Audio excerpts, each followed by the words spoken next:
Before the tanks rolled, before the trenches stretched across Europe, before millions died in mud and gas and barbed wire, there was a different kind of weapon being loaded.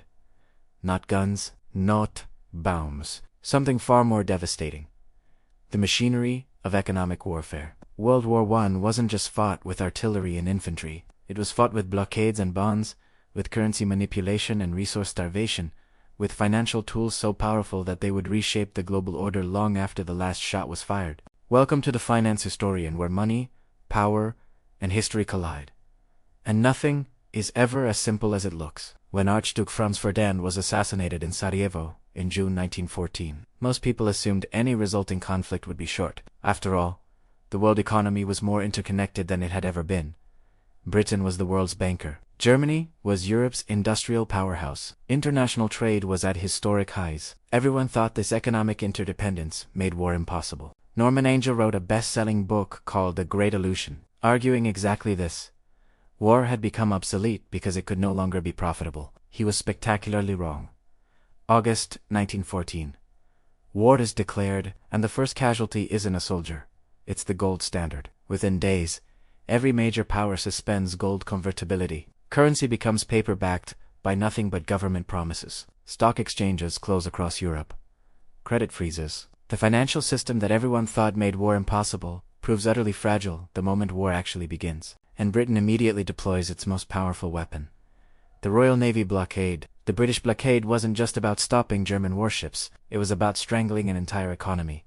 German merchant ships couldn't leave port. Neutral ships heading to Germany were intercepted, searched, seized. By 1915, German imports had fallen by more than half. By 1917, Germany was facing genuine famine. The turnip winter of 1906. Civilian deaths from starvation reached into the hundreds of thousands. The blockade did something no army could. It turned Germany's own population into a liability. And here is the critical part. The blockade continued after the armistice, in November 1918. It was lifted until June 1919, after Germany signed the Treaty of Versailles. 8 months of continued starvation as a diplomatic tool. Britain had discovered something terrifying. You could win a war without ever landing a decisive military blow. You just had to control the economy. But blockades only work if you can afford to maintain them. And modern war is expensive beyond anything history had ever seen. Where does that money come from? War bonds. Britain issued Liberty bonds.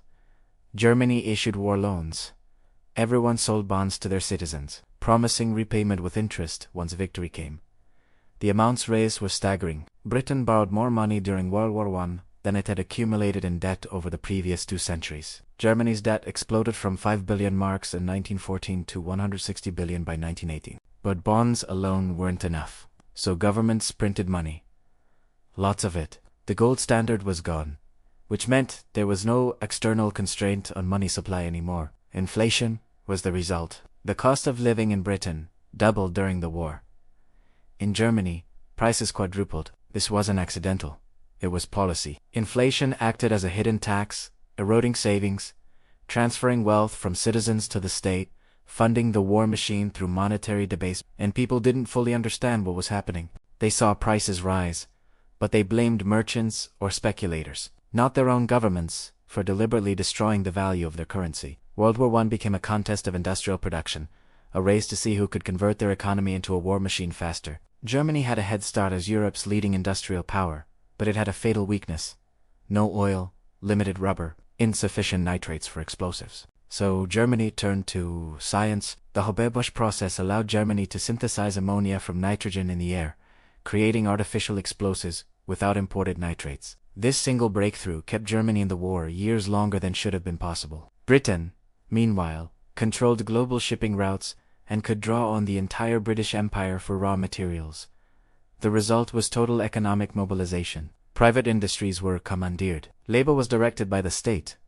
Rationing became universal. Women entered factories in unprecedented numbers. Governments didn't just regulate the economy, they became the economy. This was economic warfare at industrial scale, turning entire nations into military-industrial complexes. By 1917, Britain and France were running out of money. They'd borrowed everything they could from their own citizens. They were buying massive quantities of supplies from the United States, but they couldn't pay for it anymore, which meant the United States held the ultimate weapon: credit. American banks led by J.P. Morgan, extended enormous loans to the Allies. By the time the United States entered the war in April 1917, it was already economically committed to an Allied victory.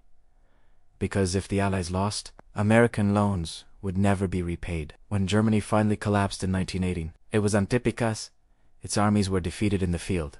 They were still fighting on French soil. It collapsed because its economy couldn't sustain the war any longer. Soldiers were starving. Civilians were starving.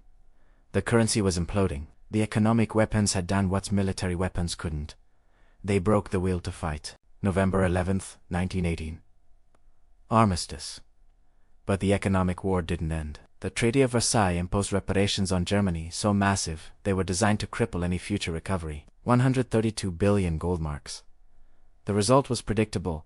Hyperinflation. By 1923, the German mark was worthless. A loaf of bread cost billions. Life savings evaporated. The economic trauma created the political conditions that would lead directly to another world war. Britain and France were buried in debt, and the United States emerged as the world's new financial superpower. The economic geography of global power had fundamentally shifted. World War I taught governments lessons about economic warfare they would never forget. Economic interdependence doesn't prevent war, it amplifies the damage. Modern war is total war, where everything becomes a weapon and everyone becomes a target. Governments learned they could print unlimited money, seize private property, control prices, and suspend civil liberties if it was framed as necessary for survival. And economic weapons don't end when the shooting stops. Their consequences compound over time. And this is where history stops being distant and starts feeling uncomfortably familiar, because every economic weapon used in World War I has a modern equivalent. Blockades became sanctions. Russia cut off from SWIFT. Iran economically isolated for decades. War bonds and inflation became massive government deficits, financed by central banks printing money. Resource control became the geopolitical struggle over semiconductors, rare earth minerals, and energy supplies. Financial dependence became dollar dominance, giving the United States enormous leverage over the global system. Here is what the story of World War I's economic weapons teaches us. Financial tools are not neutral. They are instruments of power, coercion, and control. The blockade killed as many Germans as bullets. Inflation destroyed wealth as thoroughly as bombing campaigns. Financial dependence turned sovereign nations into subordinate powers. We like to think of modern economics as civilized, but strip away the surface and you'll find the same brutal logic. Whoever controls the money controls the power. The weapons have changed, the principles haven't. So the next time you hear about sanctions, trade wars, currency manipulation, or debt crises, remember World War I? Remember that economic warfare is still warfare. The casualties just don't appear in the headlines. They appear in poverty statistics, unemployment rates, and social collapse years down the line. And remember this, the economic weapons of World War I didn't end the war to end all wars. They guarantee the next one. If this changed how you see the world, hit subscribe. History has the answers. I'll show you where to look.